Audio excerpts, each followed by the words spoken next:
Good morning, grade 5. How are you all today? Today, we will be talking about the northern plains and the great Indian desert. Okay, so the northern plains and the great Indian desert are both there in India, right? Okay, so where do we live? We live in Indore, and Indore is a part of what? Indore is a part of a plateau, and this part is known as the Malwa Plateau.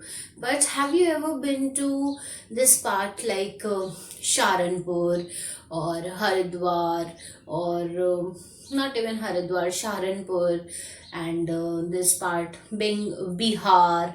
Okay, these are what this part Lucknow. Okay, this part comes in the plain region of India. And have you ever been to Jaipur, Jodhpur, Jaisalmer? Okay, that part comes in the desert region of India. So today we'll be talking about the northern plains, and we'll also be talking about the desert, the great Indian desert. Okay, now what is a plain? A plain is a broad area of relatively flat land.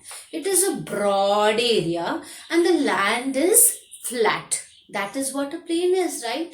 Okay, now what would come to your mind if I said the word plane? You would say aeroplane? No.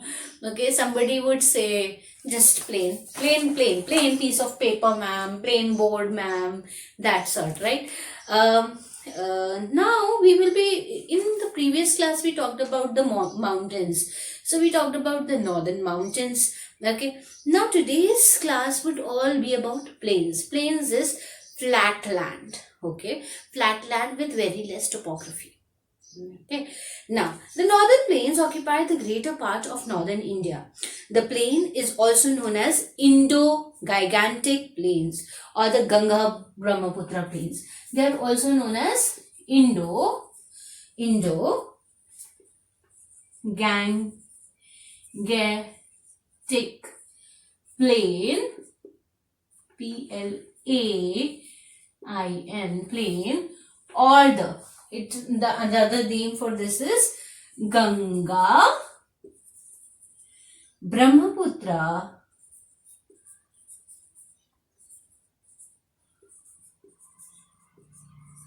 plain. Okay, this is the name for the northern plains of India. Northern plain of India, the Indo-Gigantic Plain or the Ganga Brahmaputra plain.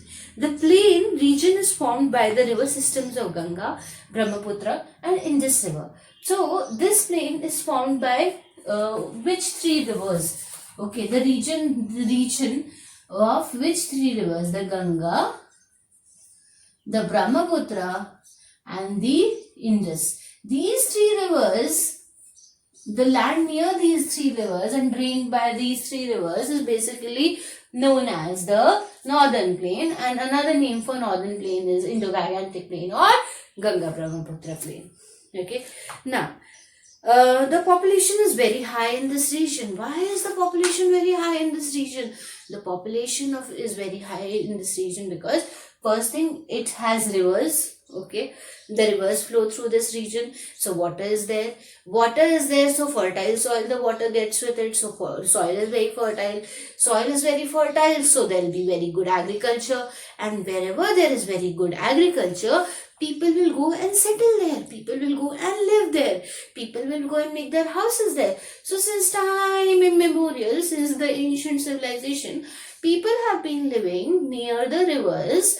Okay, because rivers provide water for their daily lives, water for irrigation, water for transportation.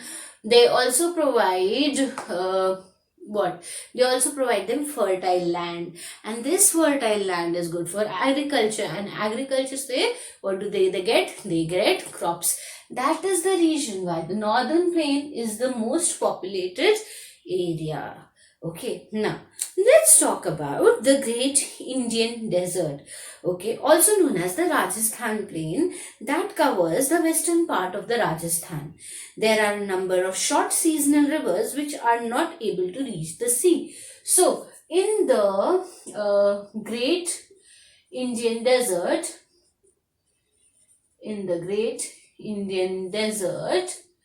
there are short seasonal rivers. Okay, and these short seasonal rivers means that these rivers are only there in the rainfall season, and once the rainfall season goes, after sometimes these rivers disappear and these rivers are not able to reach the sea. Okay, now the Rajasthan plain is generally rocky and sandy. So the Rajasthan plain obviously is a desert region, and it is very, very, very, very, very, very, very, very sandy. So today we've talked about two things. We've talked about the northern plains and we've talked about the Great Indian Desert. And so what I want you all to do is, I want you all to do open your course books to page number 8. Okay, let's start reading. Okay, plains are extensive areas of more or less flat land. They are formed when mountains get worn down and are reduced to low-lying areas. Plains are also formed when sediments are deposited, that's what I told you, by the rivers, sea and glacier. The northern plains of Indo-Gangetic plains are also located in the south of the northern mountains. So, south of the mountains, you have the northern plains. They are largest and most fertile lands in the world.